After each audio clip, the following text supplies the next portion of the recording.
Hello' শিক্ষাৰ্থীসকল, আজি লৈ আনিছো তোমালোকলৈ দশম শ্ৰেণীৰ অসমীয়া পাঠ্যপুথিৰ অন্তৰ্গত ৰঘুনাথ চৌধাৰীদেৱে ৰচনা কৰা 65 নামৰ কবিতাটোৰ সমূহ প্ৰশ্ন উত্তৰ। যিসকল ছাত্ৰ ছাত্ৰীয়ে 65 কবিতাটোৰ প্ৰশ্ন উত্তৰ কৰিব পৰা নাই তেওঁলোকে এই ভিডিঅ'টো চাই সমূহ প্ৰশ্ন উত্তৰ কৰি ল'ব পাৰিবা। প্ৰিয় ছাত্ৰ ছাত্ৰীসকল, তোমালোকে যদি ৰেগুলাৰ তোমালোকে আমাৰ চেনেলত আহি আছে, আমাৰ চেনেলটো ছাবস্ক্ৰাইব কৰিবা আৰু ভিডিঅ'বোৰ লগৰ সকলোলৈকে শ্বেয়াৰ কৰিবা যাতে তেওঁলোকেও চাই প্ৰশ্ন উত্তৰ সমূহ কৰিব পাৰে। তেন্তে আহা দেৰি নকৰো, প্ৰশ্ন উত্তৰ শিতানলৈ আগবাঢ়ো। পাঠভিত্তিক প্ৰশ্ন উত্তৰ। 1 নম্বৰ, অতি চমু উত্তৰ দিয়া।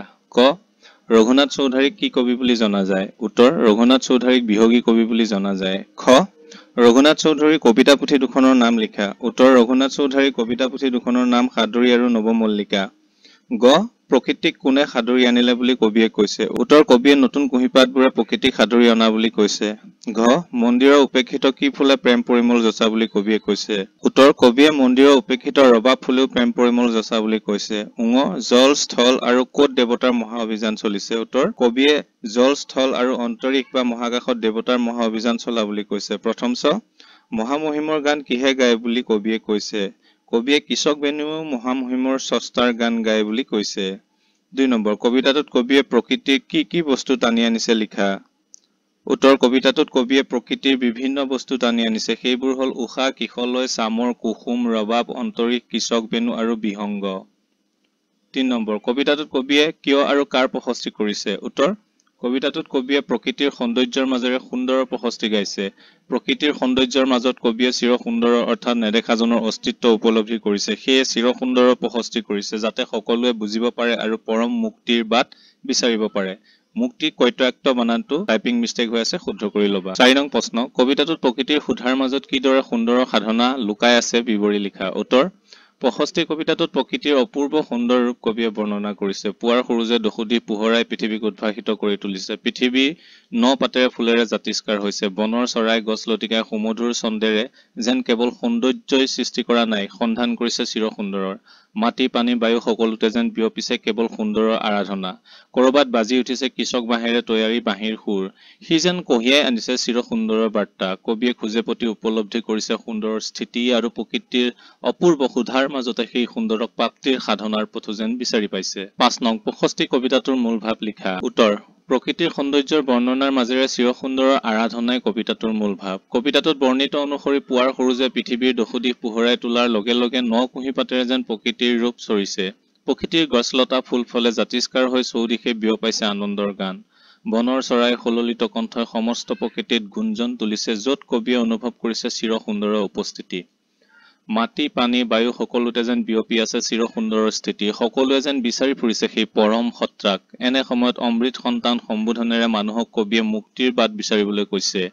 কাল ৰাতিৰ পাছত যি মুক্তিৰ বাট দিব পাৰে কেৱল চিৰ সুন্দৰে, যিদৰে আন্ধাৰৰ পিছত পৃথিৱীক পোহৰ দিয়ে সূৰুজে। কৰবাৰ পৰা ভাহি আহিছে কৃষক বেনুৰ সুৰ, যি সুৰত কবিয়ে শুনিবলৈ পাইছে নেদেখাজনৰ আবাহন। সেই আবাহনী সুৰ অন্তঃকৰণেৰে উপলব্ধি কৰিব পৰাকৈ ভক্তবৃন্দক মোহ মায়া ত্যাগী ধ্যানমগ্ন হবলৈ কবিয়ে আহ্বান জনাইছে।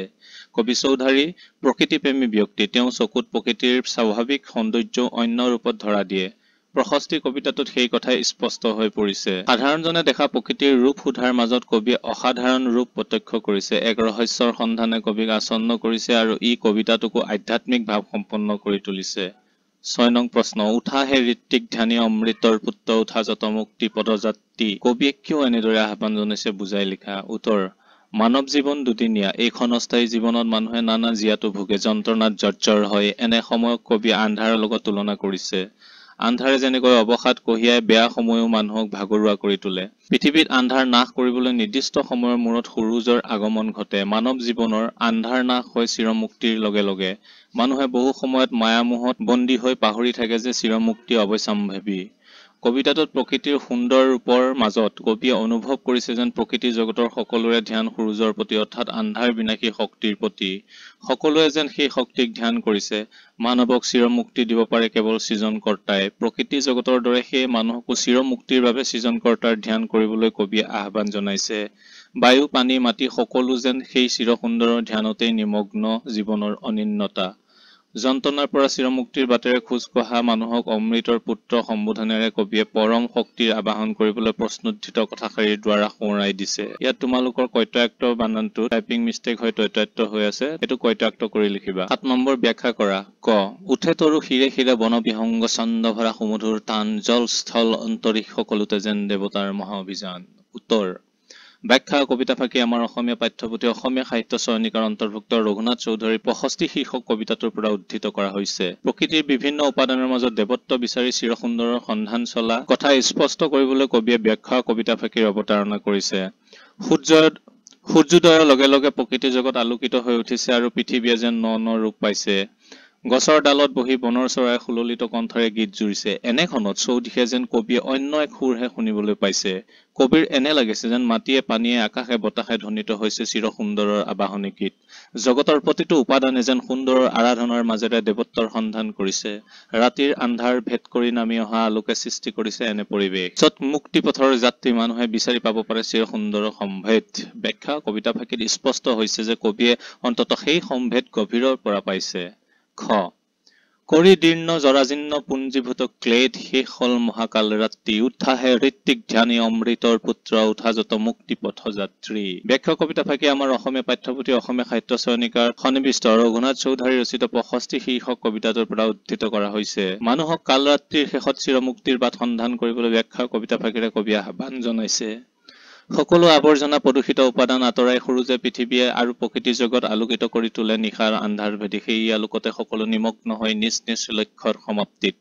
কবিয়ে সূক্ষ্মভাৱে এই কথা লক্ষ্য কৰিছে প্ৰকৃতি জগতৰ মাজত মানুহ প্ৰকৃতিৰ অংগ। অন্যান্য উপাদানৰ দৰে মানুহ আন্ধাৰত থাকে। মানুহৰ জীৱনৰ অন্ধকাৰ বুলি ক'লে দুখ যন্ত্ৰণাই মুখ্য। মায়া মোহে সেইবোৰ দুগুণে বঢ়ায়। এই অন্ধকাৰময় যন্ত্ৰণাৰ পৰা মুক্তি সম্ভৱ কেৱল চিৰসুন্দৰৰ আৰাধনাৰ মাজেৰেহে। তেওঁৱেই জীৱক সকলো যন্ত্ৰণাৰ পৰা মুক্তি দিব পাৰে। চিৰমুক্তিয়েই মানুহৰ জীৱনৰ লক্ষ্য। ব্যাখ্যা কবিতা ফাঁকিত কবিয়ে মানুহক অমৃতৰ পুত্ৰ সম্বোধনেৰে চিৰসুন্দৰৰ অৰ্থাৎ পৰম সত্তাৰ ধ্যান কৰিবলৈ জনোৱা অনুৰোধ স্পষ্ট ৰূপত প্ৰকাশি উঠিছে। গ মোহন কৃষক বেনু অনাহত ছন্দে গাই মহামহিমৰ গান মোহ তন্দালহ তেজি উঠা ভক্তবৃন্দ সুন্দৰৰ কৰা ৰূপ ধ্যান। উত্তৰ ব্যাখ্যা কবিতা ফাঁকি আমাৰ অসমীয়া পাঠ্যপুথি অসমীয়া সাহিত্য চয়নিকাত সন্নিৱিষ্ট ৰঘুনাথ চৌধুৰী ৰচিত 65 শীৰ্ষক কবিতাটোৰ পৰা উদ্ধৃত কৰা হৈছে। নেদেখাজনৰ ৰূপ ধ্যান কৰিবলৈ সকলো এলাহ অৱসাদ মায়ামোহ ত্যাগ কৰাৰ কথা ব্যাখ্যা কবিতা ফাঁকিৰ মাজে কবিয়ে ক'ব খুজিছে। 65 কবিতাটোত কবিয়ে মূৰ্ত ৰূপৰ মাজেৰে বিমূৰ্ত ৰূপৰ আৰাধনা কৰিছে। মানৱ জীৱন অস্থায়ী, নিৰ্দিষ্ট সময়ৰ বাবেহে মানুহ পৃথিৱীত থাকে। এই সময়ছোৱাত জাগতিক সৌন্দৰ্যৰ মায়ামোহত মানুহ এনেদৰে বান্ধ খাই থাকে যে জীৱনৰ অনিন্যতাৰ কথা পাহৰি থাকে। কবিতাটোৰ মাজেৰে কবিয়ে ক'ব খুজিছে যে জাগতিক সৌন্দৰ্যও চিৰসুন্দৰকে ধিয়াই আছে। সকলোৰে মূলতে সৃষ্টিকৰ্তাহে, তেওঁৰ অবিহনে সুন্দৰৰ ৰূপ প্ৰাপ্তিও অসম্ভৱ। মানৱ জীৱন চিৰমুক্তিৰ পথযাত্ৰী। দুদিনীয়া মায়ামোহত বন্দী হৈ সেই কথা পাহৰা উচিত নহয়। মুক্তি প্ৰাপ্তিহে মানৱৰ ধ্যান। সেয়ে এই কথা নাপাহৰি এলাহ অৱসাদ আঁতৰাই প্ৰকৃতিৰ সৌন্দৰ্যৰ উপভোগৰ মাজতে চিৰসুন্দৰ আৰাধনা কৰাহে উচিত বুলি কবিয়ে ভাবে। মানুহক অমৃতৰ পুত্ৰ সম্বোধনেৰে কবিয়ে সেয়ে চিৰসুন্দৰৰ ৰূপ ধ্যান কৰিবলৈ আহ্বান জনাইছে। ভাষা বিষয়ক অৰ্থ লিখা। অৰ্থ লিখা কেইটা তোমালোকে নিজে অৰ্থবোৰ চাই ল'বা। সুন্দৰকৈ মই তোমালোকৰ কাৰণে লিখি দিছো। বাক্য ৰচনা কৰাখিনিও নিজে চাই লিখি ল'বা বহীত, বা নিজৰ মতেও তোমালোকে লিখি ল'ব পাৰিবা। সমাৰ্থক শব্দ লিখা। তৰু মুক্তি সুমধুৰ অভিযান ধ্যানী, এইবোৰো তোমালোকে সমাৰ্থক শব্দ চাই ল'বা। মই ধুনীয়াকৈ তোমালোকৰ কাৰণে প্ৰস্তুত কৰি দিছো।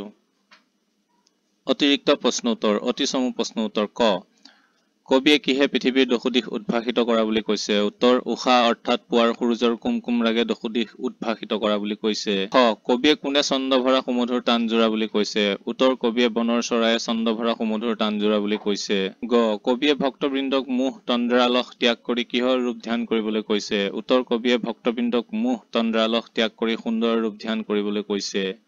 ঘ ৰঘুনাথ চৌধুৰীয়ে প্ৰথম অৱস্থাত লিখা কবিতাসমূহ তেওঁৰ কোনখন কবিতা পুথিত সন্নিৱিষ্ট কৰা হৈছিল?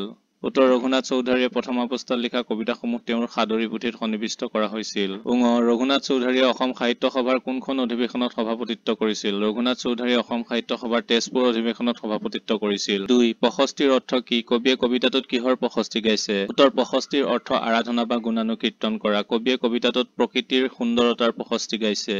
৩ সুন্দৰৰ ৰূপ ধ্যান কৰিবলৈ কবিয়ে ভক্তবৃন্দক কিয় আহ্বান জনাইছে বুজাই লিখা।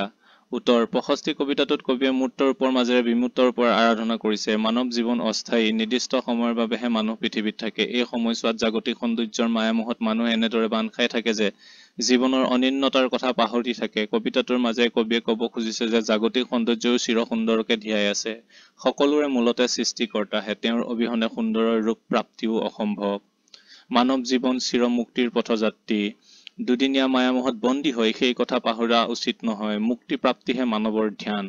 সেয়ে এই কথা নাপাহৰি এলাহ অৱসাদ আঁতৰাই প্ৰকৃতিৰ সৌন্দৰ্যৰ উপভোগৰ মাজতে চিৰ সুন্দৰৰ আৰাধনা কৰাহে উচিত বুলি কবিয়ে ভাবে। মানুহক অমৃতৰ পুত্ৰ সম্বোধনেৰে কবিয়ে সেয়ে চিৰ সুন্দৰৰ ৰূপ ধ্যান কৰিবলৈ আহ্বান জনাইছে। প্ৰিয় ছাত্ৰ ছাত্ৰীসকল, দশম শ্ৰেণীৰ অসমীয়া পাঠ্যপুথিৰ অন্তৰ্গত প্ৰশস্তি কবিতাটিৰ প্ৰশ্ন উত্তৰখিনি ইমানতে সমাপ্ত হৈছে। অন্য এটি পাঠৰ প্ৰশ্ন উত্তৰলৈ শীঘ্ৰে আমি তোমালোকৰ মাজলৈ আহি আছো। আজিলৈ এৰিছো, ধন্যবাদ।